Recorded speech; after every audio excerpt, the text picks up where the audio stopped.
Hi guys, we are back again. Sorry about technology today. It's all kind of happening, but we are back. And I believe that Jess is going to be also with us very shortly. So today we are talking about 6 things emotionally neglected people think they need, and about those things they actually we believe that they truly need in order to live their life really fully as adults. This is a fantastic subject because I believe that it really unfortunately or fortunately, I'm not going to label it, but I believe that is relevant for many of us, including Jez and I. And so we just started the discussion, this very exciting discussion about emotional neglect, about the impact, about how it shows up. How do we know that we have been emotionally neglected, or not even maybe we haven't been neglected, but we are carrying through to our adulthood some kind of experiences from the childhood that might not be exactly serving us very well, and how it shows up and what can we do about it. So it's all very exciting. I'm waiting for Jazz to join me. I believe, yes, very soon I believe Jazz will be with me, back with me. Feel very lonely here. I'm just so love when it's two of us streaming. So in the meantime, I'm greeting you all. Oh my god, now my battery's running. I'm like, I was so equipped for this streaming. I was like, yes, everything is sorted. We are on time. Never mind. Sometimes it works out this way. And it's about life, it's whole this life is about being live and all this being real and authentic. So in the meantime, guys, for those of you who are watching us, maybe live, maybe from replay, I want to ask, what and Jazz is joining me now, so that's great. So I wanna ask you about your experiences with emotional neglect or anything that impacted you, and you might feel that you are carrying into your adulthood from your childhood, and you might not want to share it in the comments. You might want to share it to us with Jess individually or ask any questions. We are open. We are here. And Jess, thank you for coming back. Can you hear me? Okay. I can. Very good. Very good. Where were So we? sorry about that. That was my career, and I was so hoping it's not going to happen right now. But anyway, it's all sorted, and now nobody's going to call me because not many people Yeah, we got my were number talking about actually. genetics, weren't we? And how the problem of emotional Yeah. neglect and how it affects us is it can be an evolutionary thing where we can impose our stress on our genetics, and as well as our parents pass on trauma through genetics into us. And it means that fundamentally emotional neglect and how it takes hold of us and how we deal with it, the way to look at it is look at, well, what happens when our body, evolution from an evolutionary perspective, evolves to react to emotional neglect. How does it evolve to recover from emotional neglect as well? And the only way you can understand that is if you understand how the brain itself historically has evolved to respond to things. If you understand how the brain evolves and responds to things, then you can understand in a lifetime how a person evolves to react to emotional neglect, but also adapt to it as well. And those two aspects, how a person is reacting to the emotional neglect and how they adapt to it, will determine whether that person ends up, becoming healthy. If they react to it but they never adapt, Yes. the person's going to be suffering for most of their life. On the other hand, if they don't react to it, that in itself is a reaction. A person become numb to emotions, and that can become a negative form of adaptation. So those are the really two important ways to try and understand it, and looking at it from an evolutionary perspective. And the brain itself has evolved in three kind of stages. in response to the things it's had to deal with over the thousands of years that we've been growing as human beings. And we can respond to things and react to things, I should say, instinctively, like reptiles do, and work on a reflex kind of behavior. And the very oldest part of our brain, the reptilian, the deepest part of our brain, that's what it does. It responds and reacts to things instinctively. It looks after your heart, it looks after your breathing, it looks after all the instinctive things. And then there's other things on top of that that have led us to be the human beings that we are. But yeah, in order to understand these things, those are the two most important things. How did you react and how did you adapt? So can you give me just some examples, because I want to make it a very the simplest language possible here, and examples are probably the best way. And from my experiences, my people, if it rings the bell, is through examples. So what's the difference? Can you give me an example between something happened, right, and then what's the difference between reaction and actual adapting? Like, well, how do reaction is what happens in the moment that you experience that emotional neglect, and it can continue for quite a while before you create any kind of strategy to do anything about it, or before your body naturally just does what it feels it needs to biochemically and psychologically. So you can adapt consciously, or you can adapt unconsciously. You can wait to figure it out and do something about it, or you can just literally, like what a lot of people do, is they put it to the back of their mind and they just leave it there and pretend it didn't happen. Yes. And that it will go away and things will get better, da da da da da. And before they know it, they're in their having a midlife crisis and wondering Yes. what's going on. And it's because they buried this. Yes. They left it in their unconscious. And the conscious part of our brain and the unconscious part of our brain will go through an evolutionary process, and it will take what's happened and it will do its best for its neurons and brain cells to adapt to the way the person's chosen to constantly react to that emotional neglect. It'll leave a breadcrumb trail of biochemical reactions in the body, which eventually become a physical disorder. It'll become a psychiatric disorder. That's what can happen if you just have the reaction and don't do anything about it and pretend it never happened, or you do your best just to cover it up. On the other hand, if you have an experience of emotional neglect, and then from a more kind of empowering, enabled kind of perspective, you look at it and go, what's happening? Is this because of me? Is it because of my parents? Is it because of my circumstances? And you start actually just exploring, where did this come from? Is it my fault? Is it my dad? Is it my mum? Is it the fact that we're poor? Yeah. So just being curious is actually the first step in adapting. If you're not curious and you just want to bury it, you don't want to know that, you know this story over and over again that people go through, they go into denial that it didn't happen. But instead of denial, you don't necessarily need to accept the circumstances, but the next thing that's better than denial is to at least be curious as to what's going on and wonder, why did this happen? Yeah. And then the next step from wondering and being curious is discovering that, oh, actually, this wasn't my fault.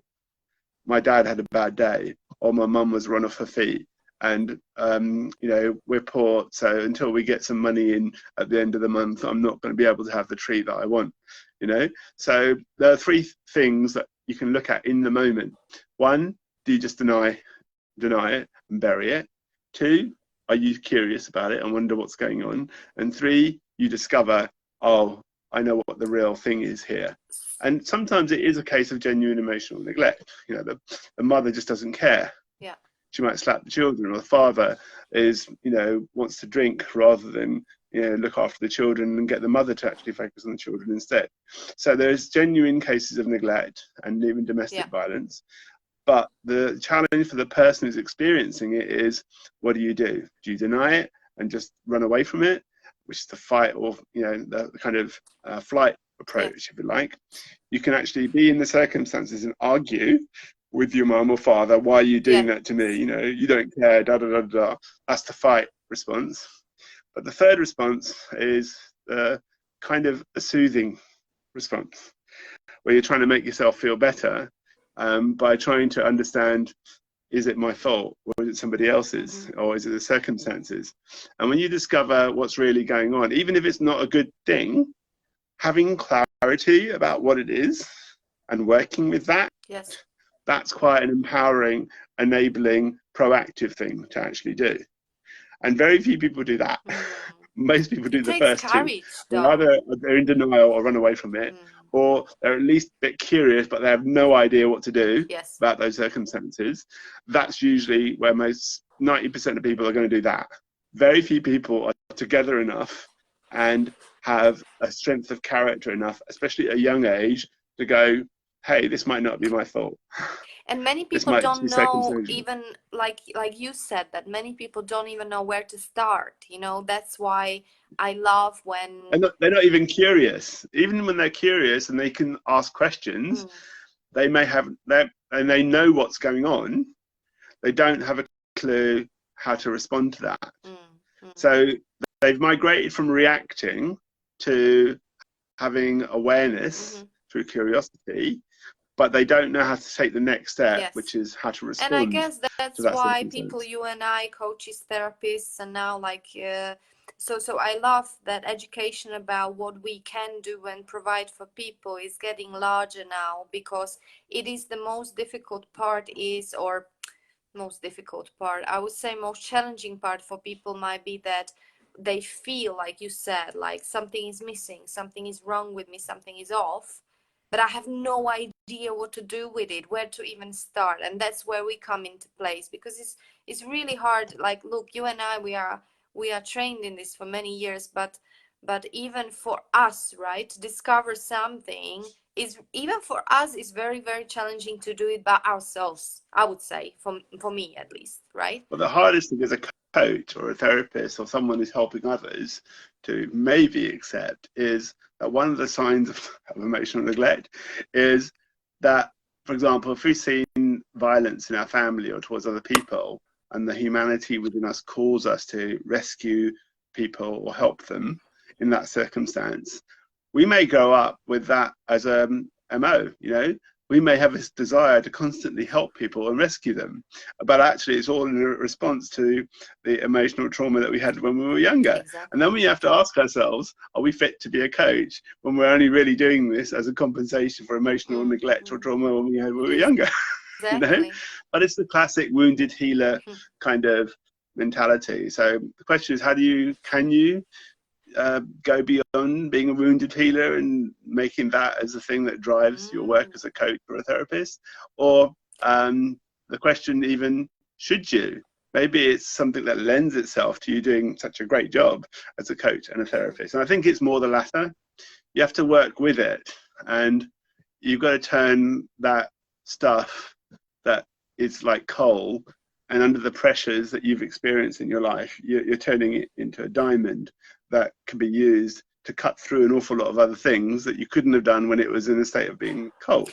I find, Jess, that it gives me tremendous power, internal power, that kind of thing, like where I go over my dead body. I'm not going to make a difference to these people. You know what I mean? I almost like I get angry, but in a good way, in a kind of, there's love for me. Well, Anyway, but we talked about what this before, didn't we? Where I've come close to death many times. On one occasion, I was asking myself, if I'm going to die, what's worth dying for? And at that moment, I realized that, well, actually, whatever it is I'm prepared to die for is what I should be living for, And what you said, over my dead body, right? It's the same kind of mentality where you realize, you know what? I'm prepared to die for this. So you know what? I better live for it. Yes, I better make the most of because this. it And moves me. if I have to die in the process, I did what I was, living for in the process. And Designed I'm to do. happy to die Yes, in those it's like circumstances. breathing. I also want to, this is so juicy and so great. I also want to, it just, something draws me to mention one thing when we are talking, guys, about emotional neglect. because when I hear this, I don't know why, I go straight away, my mind go to social services and that kind of emotional neglect, or Mm-hmm. any other kind of neglect. But when we are talking, Jez and I, about emotional neglect, it can be something much more settled than that. Yeah. Like, it is very important to say this, because you might be thinking, oh, this subject is not about me because my mom wasn't a drug addict or something like that. But it doesn't have to be, like, it can be simply, mom who was loving, she was caring, she was providing with you with all the food and everything what you ever needed, but still you felt something is hugely missing. And for example, it can be that mom wasn't fully present, not by her fault, she was just busy with dealing with life, work, everything, but she wasn't really fully present with you. So, for example, when you had a conversation with her as a child or even as a teenager, you really didn't feel like she understands you, she gets you, she understands your world. So you kind of felt lonely anyway. Does that make sense? So, or dad, I'm use the example of mom, but and so when we are talking about emotional neglect, it can be variations of it. And a lot of times, actually, these variations are very surprising to us, because it shows Well, up as there's something typically fun. three kinds of variations, but before I think share with you my ideas Yeah. and what they could be, what what do you feel are those subtle forms of neglect and examples? Give me a few categories of subtle neglect that a person might experience despite their circumstances being good overall, and there being no deliberate conscious neglect. How might people still experience or feel neglect? That's a question, right? I can give many examples, but I'm trying to find something um, that is going to be real and relevant. It can be like, for example, our mom, right? We had a wonderful mom, me and my sister, and she was loving, and everybody adored her. She was a pharmacist, and some people went just to hear her voice, like, she was an angel. But coming home, she turned into someone else, almost like she had like second life, where she needed to switch off, and she was exhausted. She popped a pill and a bit of beer, diazepam mostly, and she knocked herself out. So, you know she wasn't really there. I mean, maybe that's not so settled. but no, okay, when she was there, when she was with it, she was great mom.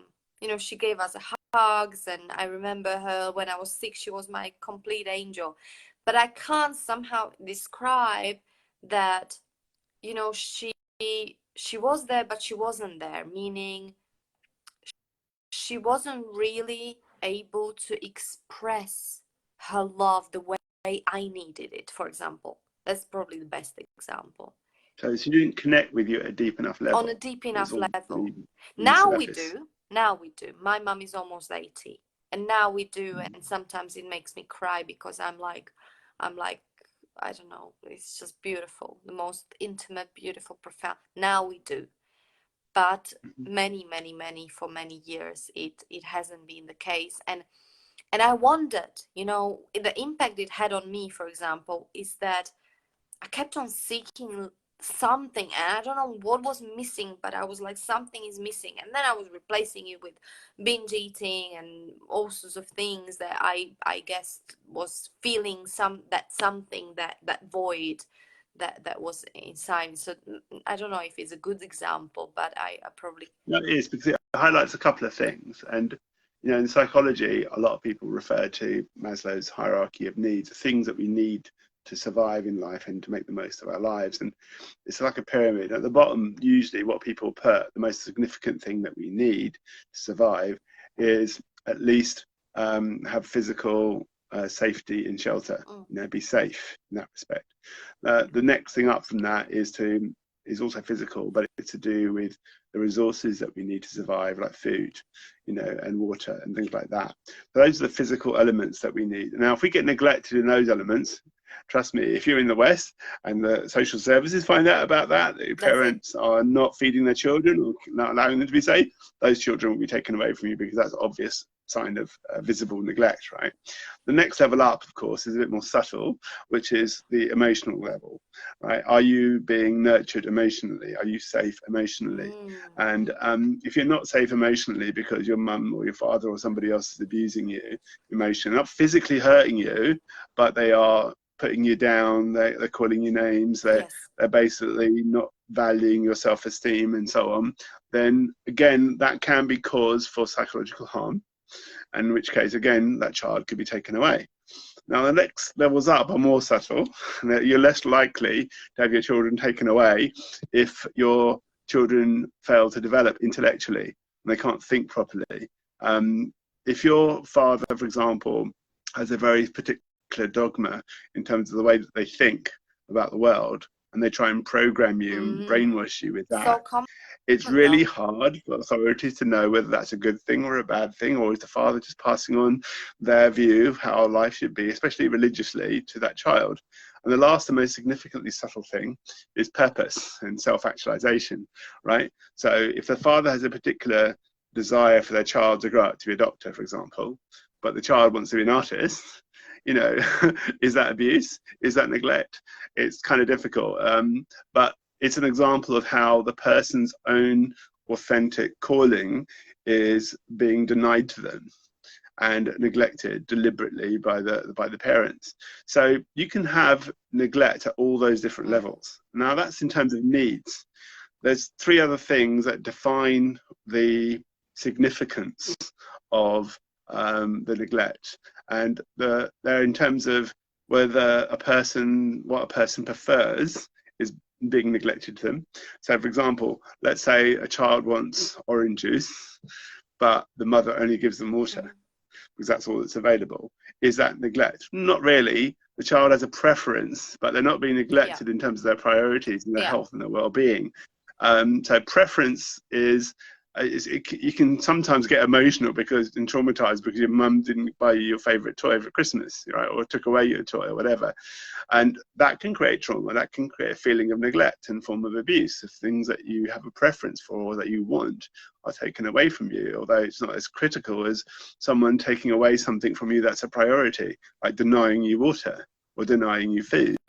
That's more of a priority than a preference. And the third thing is that thing we talked about just a moment ago, which is about purpose.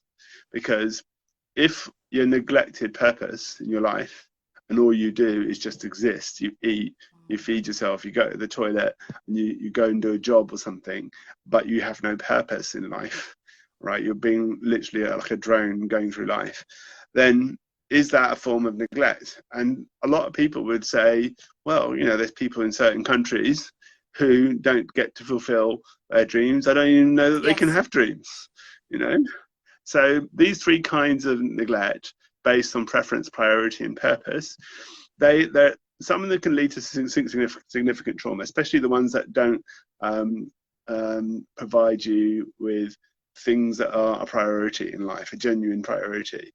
The things that don't allow you to fulfill your preferences, not so much, but people will still feel neglected, or they feel like they're being denied stuff, and they can get all into a tantrum about it, and when they grow up, they have that same kind of behavior. Other people will look around them and say, grow up, that neglect is not valid here at this particular point in life.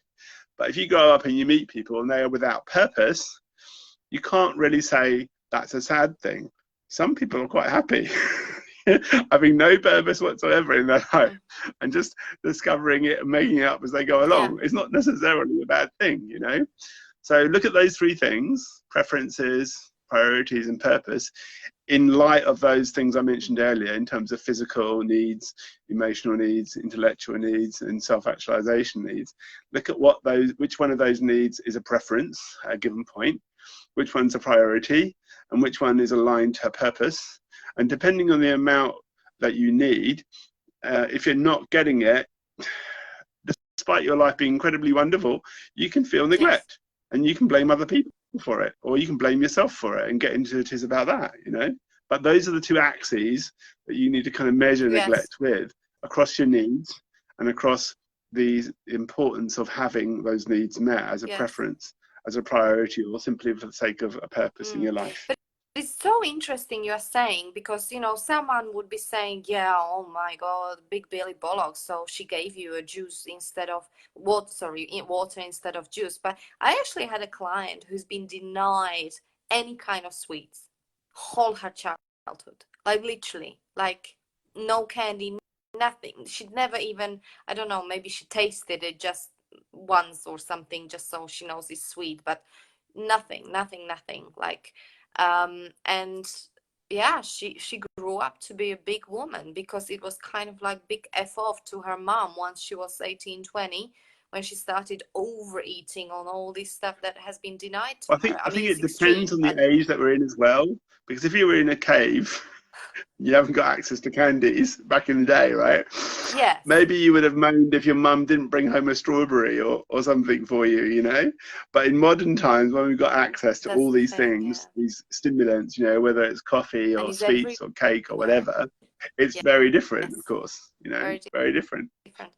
Jess, I want to, because the subject is 6 things, so I just want to go through them, because I want kind of put the bones in, and then we talk in a little bit detail. But I want to run through these 6 things. I'm not going to stop. I'm just going to read them, just so people have them all compact together. So, um, people with emotional neglect think, and there is a difference between what they think, which is interesting, and what they actually need in order to live fulfilling lives. But this is what they often think. So first is a self-reliance in any cost, all the time.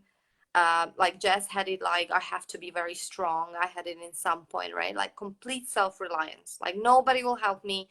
With other words, I'm alone in this world, and I have to be very strong, smart, whatever you made it mean. Second thing is never ever appear needy or emotional. Well, of course, because if you've been emotionally neglected, that means that very likely you had experience with your parents where you, I don't know, been tearful about something that maybe came across as stupid to your parents, but it was so important to you, you made it mean what? Your emotions are irrelevant, they are not important. So, of course, as you grow up, you become someone who never ever shows anything remotely emotional, because what? Because it's dangerous. You've been burned, you've been not accepted, you've been made wrong for what you actually felt. So, the second one. Third one is that and that's kind of me a little bit, making no mistakes, perfectionist, right? Like being this, Miss Perfect that has to have everything ready on time, always, kind of perfection in general. I'm And that's sure you know what I'm because talking people, about. when they make mistakes, they fear punishment for it. So Exactly. they've got to be perfect in the future. Yeah. Yeah, how will I look like they actually many times they don't mind if any other people make mistakes. Is kind of okay, it makes them feel good actually that they are perfect. But if they make a mistake, oh my god, I'm not allowed, that kind of thing. That's what they say to themselves, which of course, anyway, I can talk about it forever. So that was third one. Fourth one is no questions about feelings. Again, let's not talk about feelings. Let's talk about weather. Let's talk about politics. In any cause, these people avoid. Many times they're very funny people. Actually, I came across a lot of people who had a big emotional trauma. A lot of comedians are actually Yeah. They use humor. They use that as a form of exactly. denial.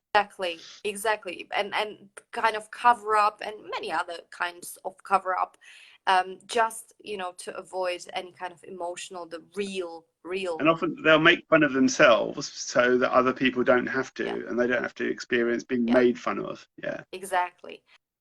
Then number 5 is having no conflict. A lot of times people are actually petrified having any kind of disagreement even.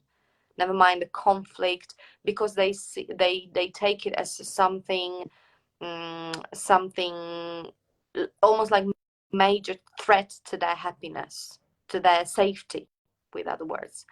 Number 6 is keeping the most people at distance. So, and I want to say with this, is not just, they are not often not like lonely people. They are often very social people that you will never ever say that they are actually keeping anyone at distance. They are very, very outgoing, actually, people. But when it comes to real closeness, like letting people to get to know real them, they never let anyone in. So with other words, they have this boundary, that behind the closed doors, only kind of shows up, and only to very few, if anyone at all. Yeah, there's connection and conversation, but there's no real connection to the level of compassion within them. They won't allow that level of intimacy. Yeah. So the two things that are there are connection and conversation, but they won't allow it to get any deeper to the level of compassion where they have to engage with their feelings and start having an interaction or exchange on that level. Which is, which's got a great impact, especially in partnerships and in relationships with their children and so on, because just in those relationships they're missing out on something so precious. I think you mentioned that with your mum, when before you had that connection and that conversation with her, but the compassion level was just not there and it was missing. And lately, of course, you said that's changed. But then I think when you grow up as an adult and you realize what was missing and you decide, what, I'm going to adapt to this, I'm going to be proactive, I'm going to go back to my mum and I'm going to say, well, and you start working on it, and then you fill in the gap. You go, oh, compassion, that's what we need to work on, let's do that. And before you know it, you've got a deeper relationship with that person, if they're willing, that is, and that they're willing to go there. So it does require a little bit of compassion. Itself is something that requires things to be done at a certain pace. If you try and rush things, that's not compassionate, especially if it leads to the other person not coming to life in doing what they're doing with you. If it instead leads them to be in a state of aversion towards you, then that's not good. Usually that's a sign that you've not been compassionate, that you've tried to rush things, and that you've looked at things just from your own perspective and what you want, rather than considering where they are.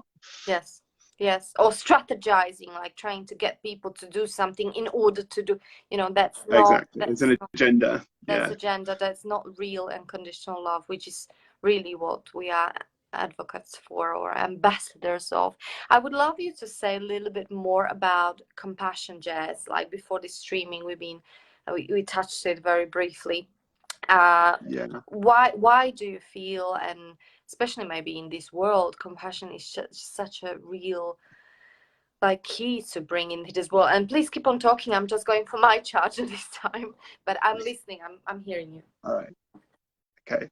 Well, a long time ago, when I was learning practices to do with mindfulness from the East and training in martial arts like Tai Chi and training as an instructor in that, meditations are part of that process.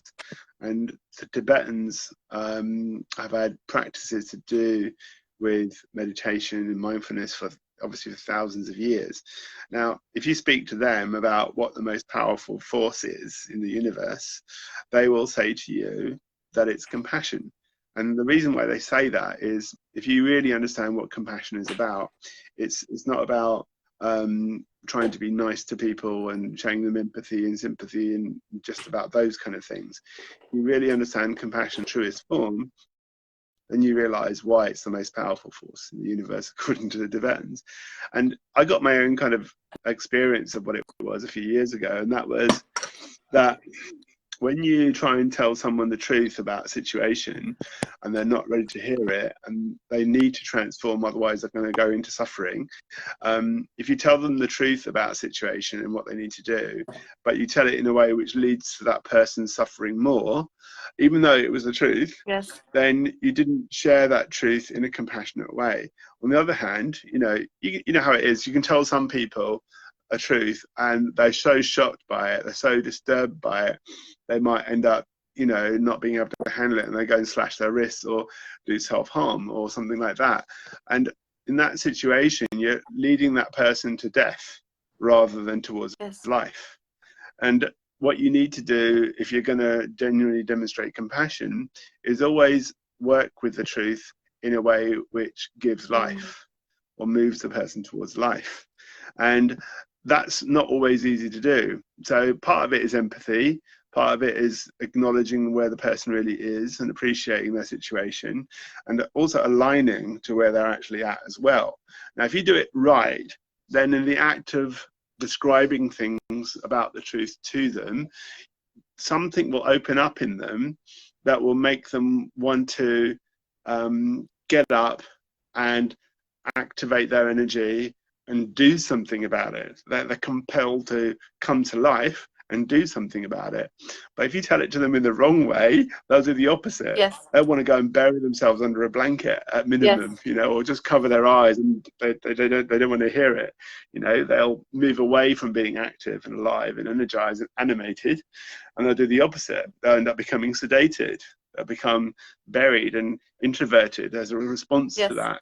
So compassion is something that enables people to work with the truth of their situation in a way that they become more enabled and more empowered and ultimately come to life, as opposed to feel drained and feel absolutely stunned and stuck, stopped in their tracks. You don't want that, because that doesn't provide any momentum towards that person feeling more alive and feeling more capable, more clear to do things in the world. So that's the reason why the Tibetans say that compassion is the most powerful force in the universe, because of its ability for helping people work with the truth in a way which brings them to life. Now, if you can do anything I which love it. brings someone to life, makes them come alive, makes them become more spirited, that's probably the most amazing thing you can do, right? So that's the reason why compassion is so important. If you know how to work with compassion in its truest form, you'll enable people to connect to the truth of their lives in a way where they come to life. They're more alive and they can contribute more, Mm. not just to themselves, but everybody around them. And as we know, energy travels, right? Like, Yeah, the compassion is radiative, it's infectious. Once you pass it on to one person, then that person it's like, you can light a match, right? And while it's a light, somebody else can light their match on your match, and they can light a fire, and before you know it, the whole world's illuminated. And that's the nature of compassion. It doesn't run out. It can be used to ignite compassion in somebody else. That can be used to ignite compassion in thousands of others, a bit like throwing the match into a box of fireworks, right? If you know how to work with it properly and know where to position it, suddenly a whole world comes to life, because you knew exactly how to work with the truth. Yeah, I absolutely love what you said. I think I will take the little. I mean, it's just wonderful. It's just wonderful. And I used to, many years ago also, I used to work on this 3-month project. It was 150 of us doing 3-month projects, all individually, each and every one of us. And it was like, after these 3.5 months, someone was doing something, bringing charity projects, building water containers in Africa. Someone was working on a hunger project. Someone was involved with making documentary films about people suffering of Alzheimer's disease. That was my project. But it was so amazing. After 3.5 months, we've been all doing these projects, and really, like, it was actively working in it. We've been counting amount of people, like in numbers, who we impacted in any kind of way, not who this projects impacted directly, but how, you know, everyone who was involved, like who we spoke to and, you know, like communicated or helped us in any kind of way, the media thing. And we counted something like 17.5 million people, you know, 150 of us.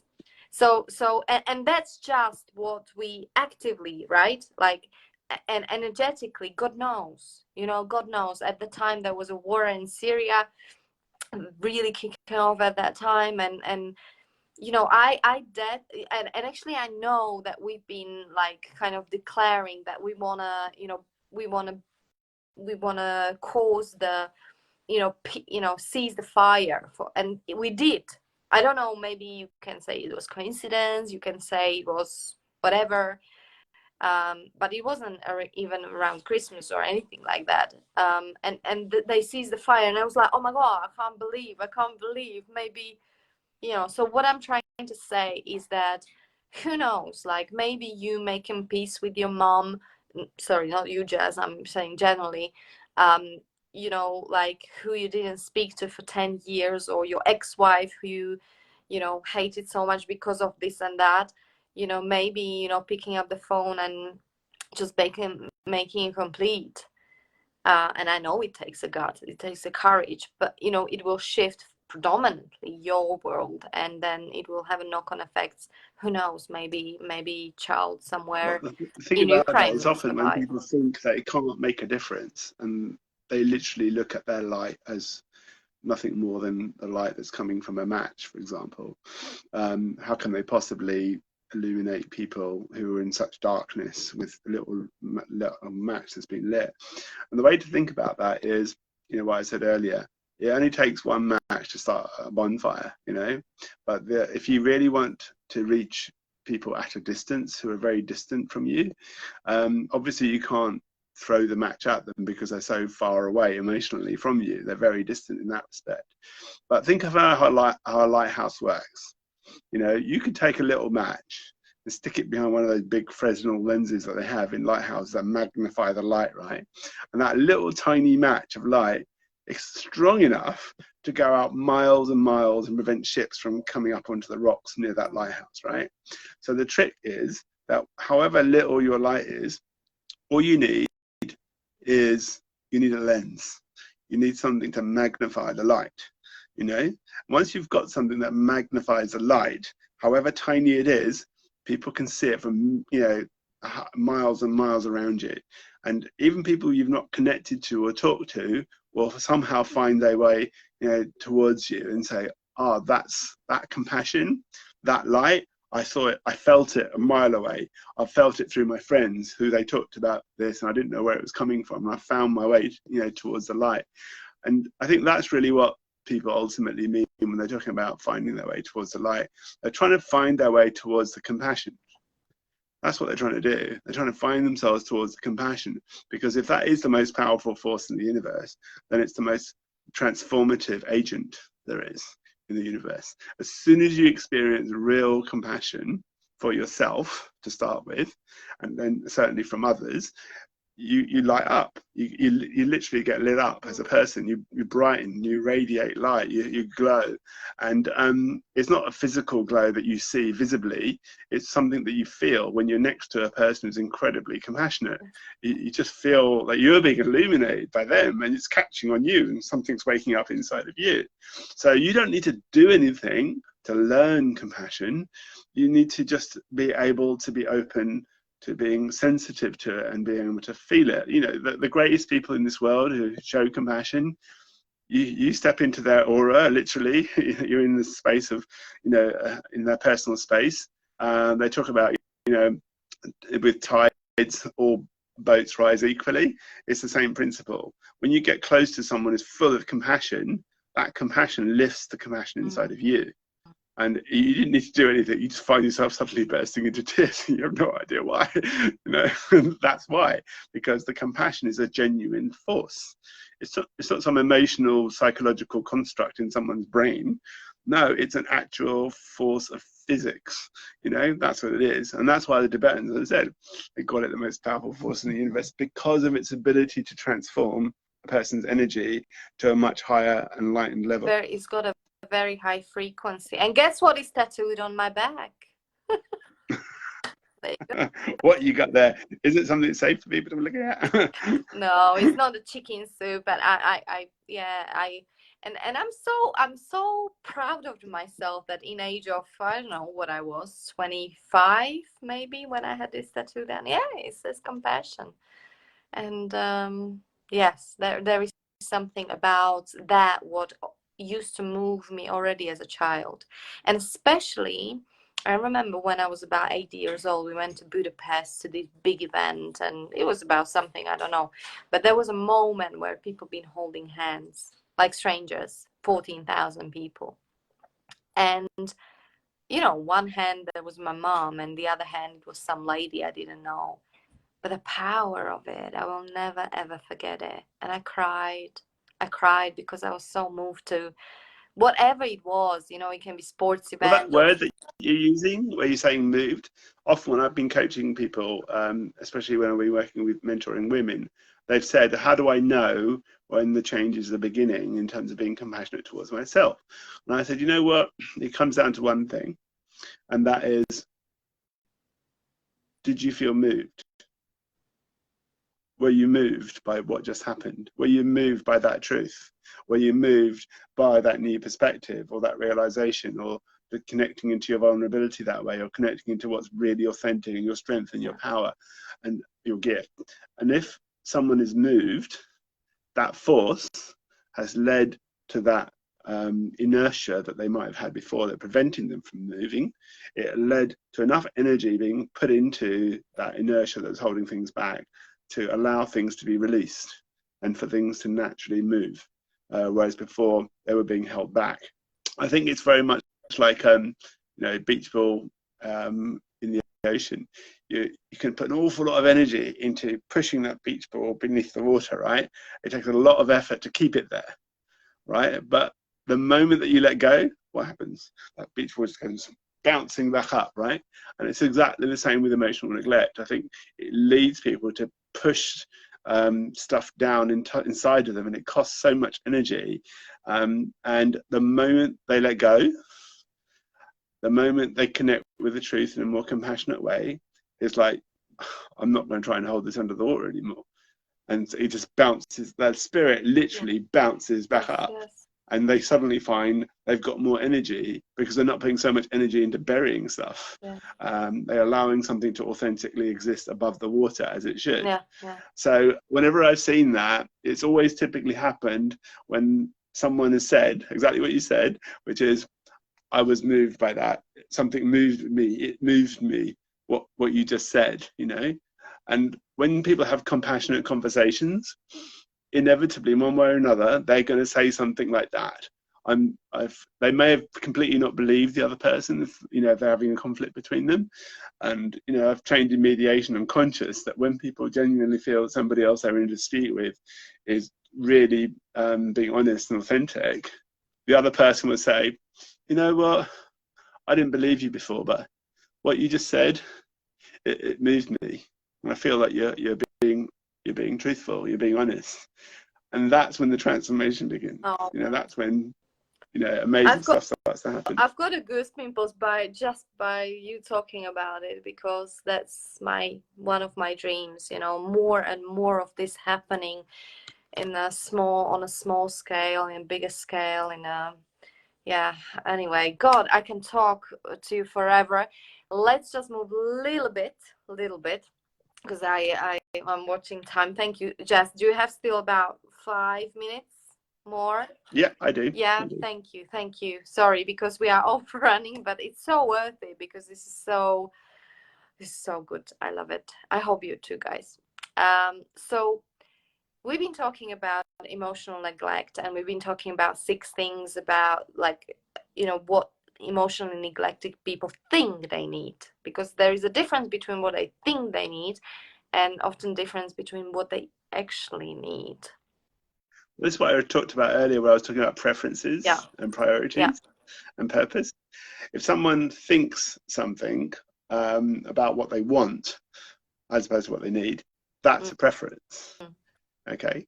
On the other hand, if they genuinely recognize that a need that enables them and empowers them and gives them agency to act with the energy that they have is being fulfilled, right? That's very different. You can't possibly feel neglect in that situation, Yeah. you know, if your needs are being fulfilled in that kind of way. And if someone's complaining in those situations when their needs are being fulfilled in that kind of way, then it's not likely to be a priority. It's probably just a preference. Or it's something that's an aim, a goal in their life, like a purpose. Okay. So I often make that distinction between what people think and want and what they authentically feel that they need. And it's usually determined, as I said, whether that thing is a preference, an option in their life, or whether it's a priority and a necessity. Though that's what distinguishes those two things. Yes.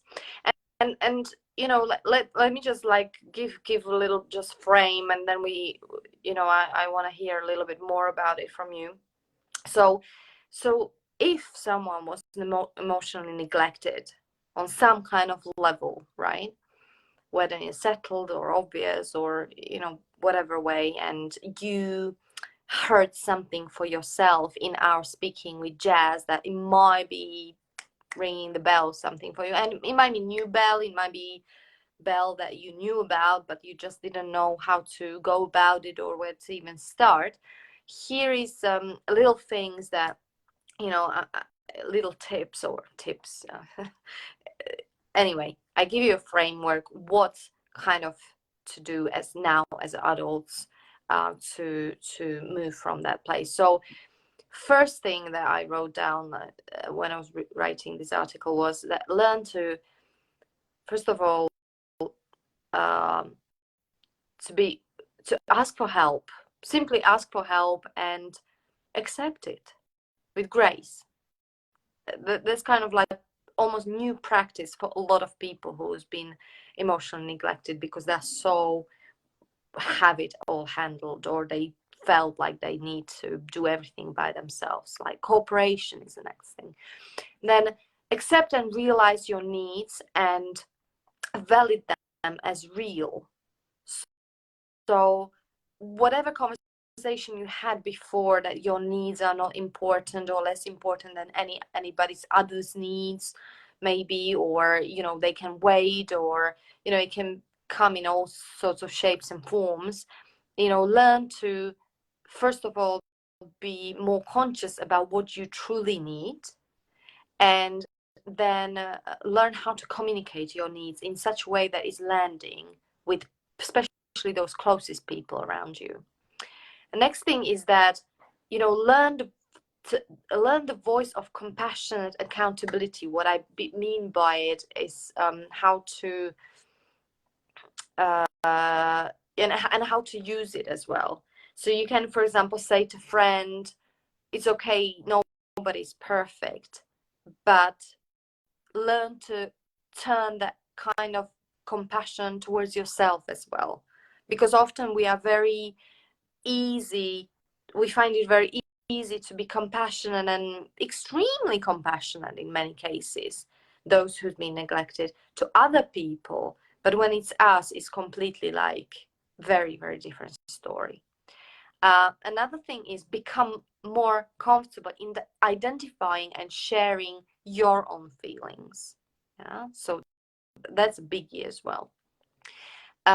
Also view conflict as a normal part of life. You know, conflict is very normal. In fact, is a necessary part of life, because, you know, often from conflicts, and not only between people, but also those internal conflicts that we often have, we learn, grow, and they are kind of driving force for us to discover something new, to, you know, raise our consciousness if we obviously choose the right approach towards it. And also the last thing is let people in your life closer to you, and that's like Jess said, like, I, you know, maybe start with a question. I wonder how it would be if I have more connected, profound, more intimate, loving relationship with, and choose just one person to start with, maybe, you know, my partner or my mom, or, you know, how would it look like? How would it feel like? What might be possible? What do you think, Jess? I think what you just mentioned about showing compassion towards yourself is important, and especially what you said about sharing your feelings as well, because the Chinese have an interesting way of looking at compassion and strength and feelings, and what's authentic, and also vulnerability. They're the Shaolin monks who in China, they're the ones that do kung fu, and they break iron bars over their heads, things like that. They do this practice called pulling and reeling the silk, and it's a way of strengthening themselves, and it leads to them being able to do those kind of things where they break, you know, a baseball bat over their legs or something. And what they say is, you touch them on the surface, you feel skin and you feel muscles and stuff like that, and you know that there's bone underneath, right? But the way they describe it is they condition themselves such that the bone becomes super dense over time, right? And it means that on the surface the skin is all soft and normal, but underneath it's like they've got a steel pole running between, you know, one arm and another, so to speak. And they have a specific description for it. They say it's steel wrapped in cotton. That's the way they describe it. Okay.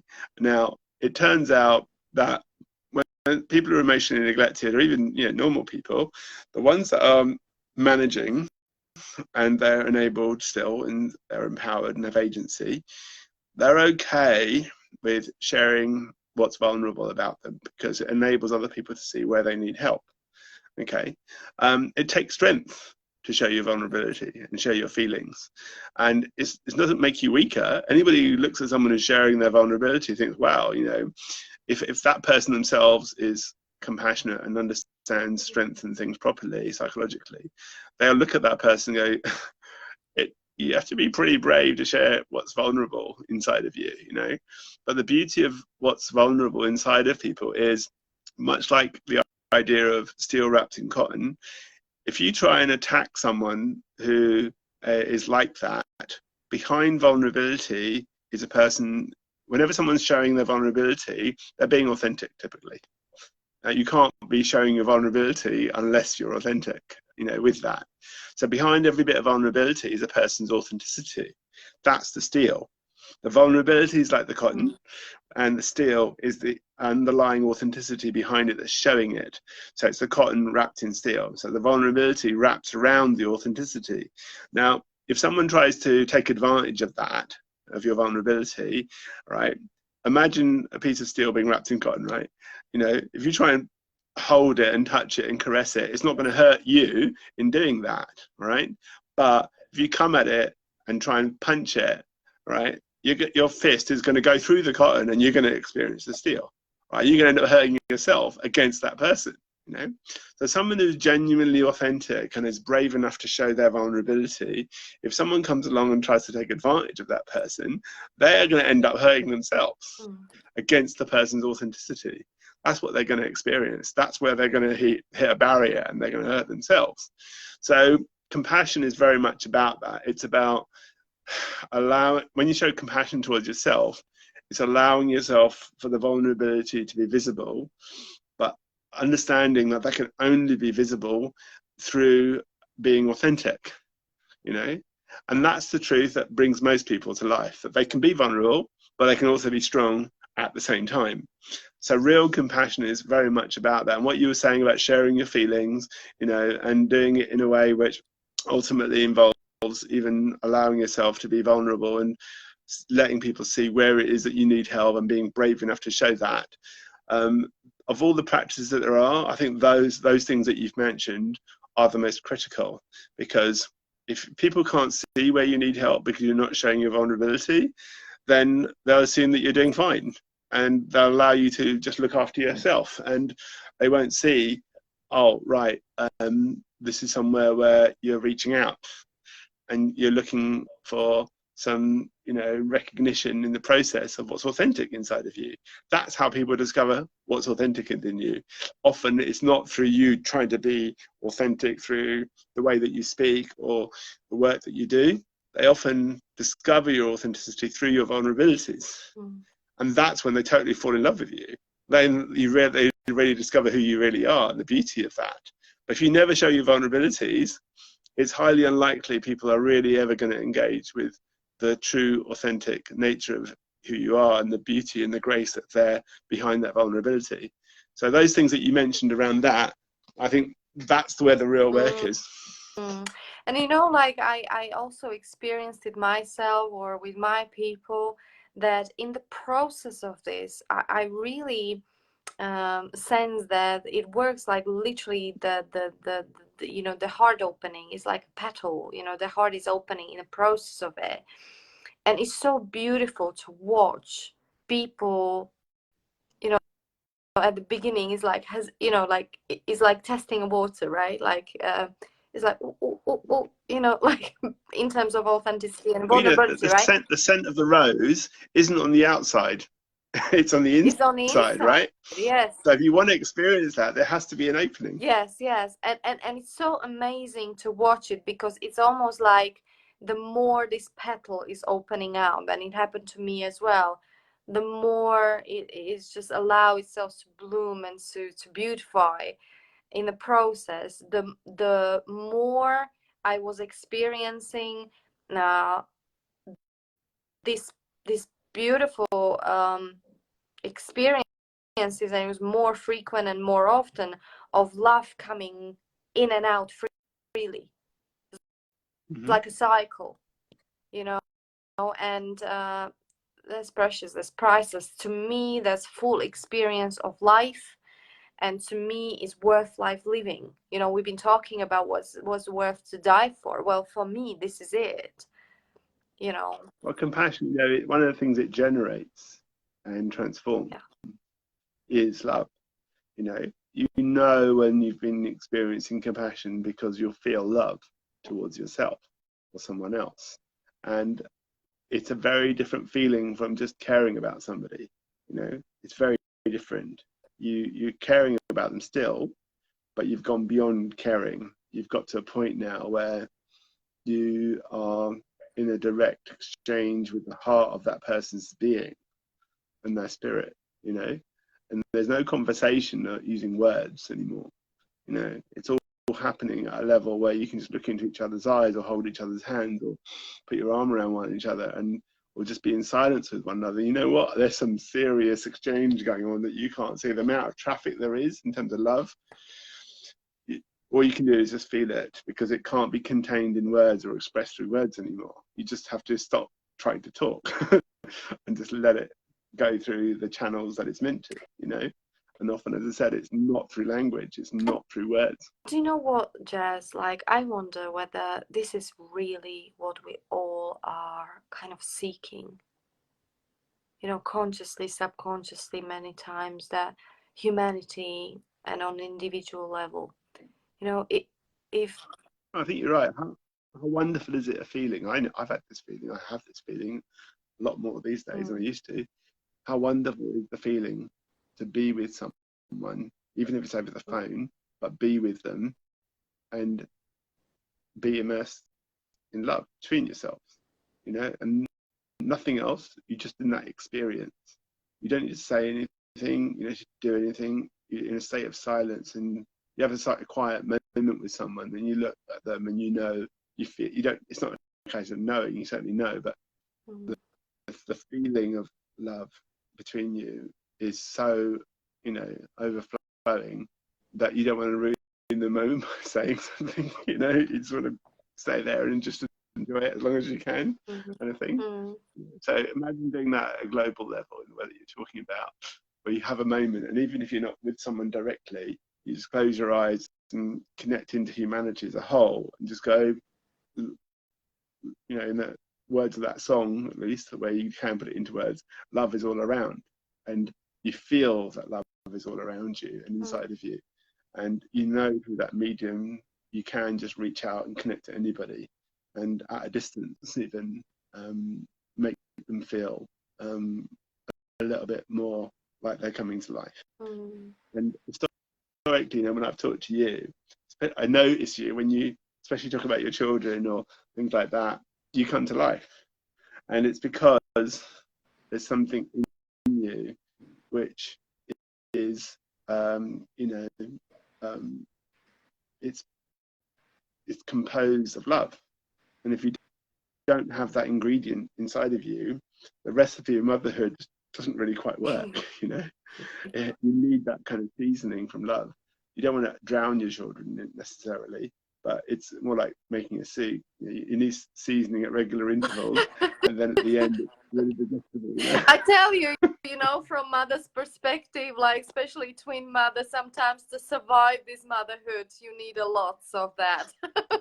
so on that note, guys, thank you so much.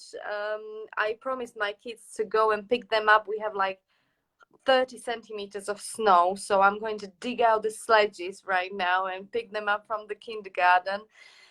Listen, guys, I'm Jess, especially you. Thank you so much for this. It was so wonderful. The love we've been talking about, I've been having a goosebumps. I just didn't want to interrupt you like everywhere because it was so beautiful. It was so powerful. I'm so glad we've done this.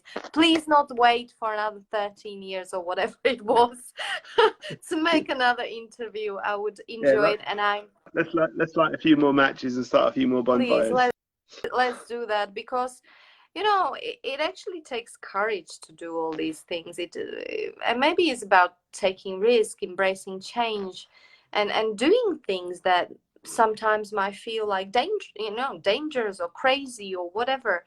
But at the end of the day, I always think about life that way. Like if I'm, God forbid, something happens to me tomorrow, I really want to make sure, and I lived like this for at least last 20 years, that it was so worth it. It's so worth it. I tried things, I done things, I felt like what I needed to share, I did share. And and I really wish more and more people have this experience of life, because I really believe that it would be a much more pleasant place for all of us to live in. I think those two things of being alive and coming to life, it's struggle enough for some people just to be alive because of their circumstances. But even if they're in dire circumstances, and I've been to Syrian and Gaza refugee camps in Jordan, and I've seen the situations that can result from things like war.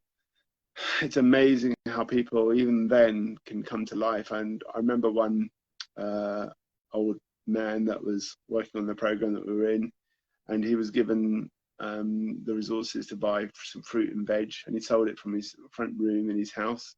And the money he made from that, he used to put his daughter into university. She then used her education to empower other women, and it all came from him just selling fruit and veg in his front room. So it's possible to do things and bring things to life if that's what's in your heart, which is to bring things to life and to empower them and to give them agency as a result of being, not just being alive, but coming to life as well. That's a big step that a lot of people in the West don't get, that being alive is something that is the foundation.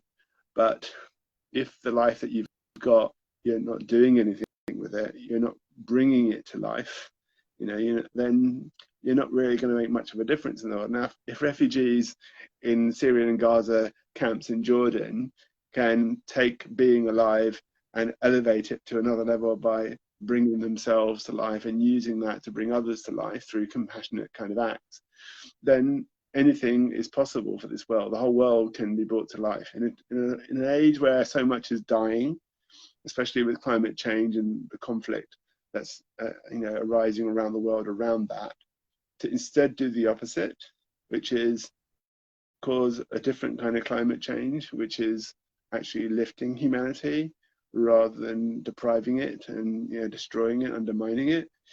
It doesn't take much. It's literally like I said about that match. You just need to ignite the start of the fire, and then you plant it in the right places, and bonfires will emerge, and the whole world will get illuminated by that, and they'll find their way out of the darkness. And these kind of conversations that you and I are having, they're just a reminder to people that everyone's got their own little match, and they're going to be in darkness until they strike it. It's no good just holding the match and wondering why there isn't any light. You've got to strike it against something. And then when that light emerges, you'll see what's in the darkness, and you can start dealing with it rather than stumbling over it. Jess, I love it. I love it. Thank you, thank you, thank you so much. I've got not even more to add other than just really emphasizing, remember guys, let's keep on lighting our little fires in our own unique way. And who knows, maybe we all see a shift in consciousness on a global level, and it's happening already anyway. But I do, and I'm sure Jazz is with me on this, there's a lots of great stuff happening, and I do believe that this planet is getting to next stage where things will eventually get much more brighter, and there is going to be much more light for all of us. But we are a big part of it, so let's just remember that, and let's be responsible for our own light as well, sharing it with others. Thank you for having me on today, Alicia. It's been lovely connecting with you and radiating a bit of light out into the world.